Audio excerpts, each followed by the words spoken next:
Assalamualaikum warahmatullahi wabarakatuh. Halo semuanya, selamat datang di video pembelajaran kami. Kali ini kita dari kelompok 3 akan membahas topik yang sangat penting di dunia sistem informasi geografis, yaitu data vektor dan raster. Nah, keduanya adalah format utama dalam GIS yang digunakan untuk merepresentasikan permukaan bumi dalam bentuk digital. Lewat video ini, kita akan mengenal pengertian, perbedaan, kelebihan, dan kekurangannya dalam pemetaan spasial. Yuk simak videonya. Hai, saya Hana Syafira. Kali ini saya akan menjelaskan apa itu data vektor dan raster. Secara sederhana, data vektor menggambarkan lokasi di bumi menggunakan titik, garis, dan poligon. Misalnya, lokasi rumah bisa direpresentasikan sebagai titik. Jalan bisa direpresentasikan menggunakan garis dan batas wilayah sebagai poligon. Sedangkan raster itu berbentuk grid atau pixel yang menyimpan nilai untuk setiap sel.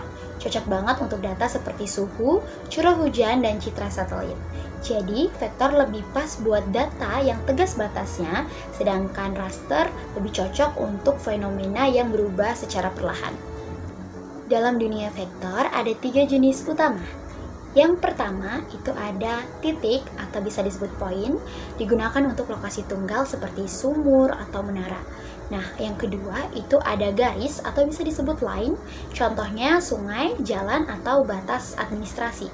Dan yang ketiga itu disebut poligon. Nah, yaitu area tertutup seperti danau, kemudian lahan pertanian atau zona konservasi.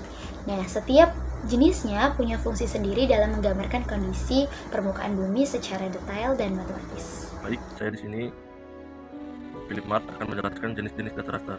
Sekarang kita masuk ke data raster. Raster dibagi menjadi 2 jenis, yaitu raster discrete dan raster kontinu. Raster discrete menyimpan nilai kategori seperti jenis tutupan lahan atau zona administrasi. Sementara raster kontinu berisi nilai yang berubah secara bertahap, misalnya elevasi, suhu, atau curah hujan.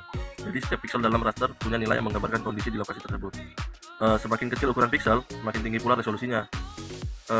Lalu cara mendapatkan data vektor itu kita bisa memperoleh data vektor melalui 3 cara. Yang pertama itu survei lapangan dengan GPS. Ini biasanya paling akurat untuk pengambilan titik koordinat. Yang kedua, digitasi peta analog menjadi digital. Bisa dilakukan maupun manual maupun otomatis. Ketiga, sumber resmi seperti bahan informasi geospasial, Kemendagri atau penyedia GIS komersial. Jadi dalam pemetaan profesional, sumber data vektor harus dipastikan valid dan sesuai standar. Yang berikutnya, cara mendapatkan data raster itu bagaimana? Cara mendapatkan data raster biasanya didapat dari sumber berbasis citra, contohnya citra satelit seperti Landsat, Sentinel, ataupun Spot untuk memantau tutupan lahan dan perubahan lingkungan.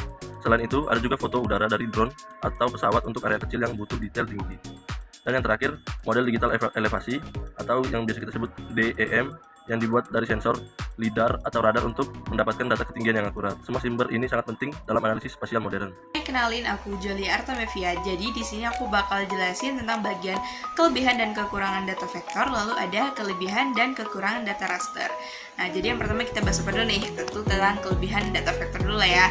Yang pertama, dia itu punya presisi yang tinggi, yaitu koordinatnya akurat secara matematis. Yang kedua, dia itu efisien dalam penyimpanan, karena penyimpanan titik-titiknya itu penting, yang disimpan cuma yang penting aja. Terus yang ketiga itu sangat bagus tuh untuk analisis jaringan kayak instalasi sistem jalan, pipa, atau konektivitas spasial.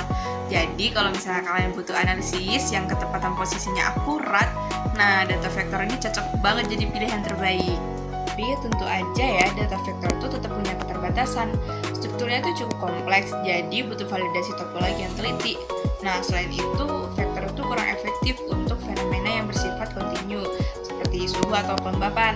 Dan kalau datasetnya besar banget nih ya, proses analisis itu bisa berjalan lambat.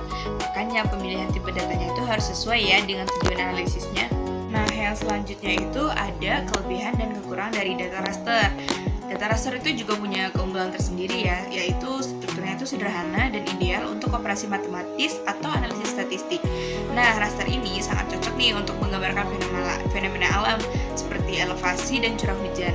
Tapi di sisi lain, ukuran filenya itu besar, terus presisinya itu terbatas, dan tampilannya bisa pecah saat diperbesar. Nah, jadi dalam praktik GIS ini, seringkali vektor dan raster digunakan bersama supaya apa? Supaya hasilnya lebih lengkap dan lebih akurat. Nah, dari pembahasan tersebut bisa kita simpulin nih bahwa data vektor dan raster itu sama-sama penting dalam sistem informasi geografis. Nah, vektor itu unggul dalam penelitian dan batas yang tegas, sementara raster kuat dalam menggambarkan variasi alam yang menyeluruh. Kombinasi keduanya itu membantu kita memahami bumi dengan lebih detail dan ilmiah.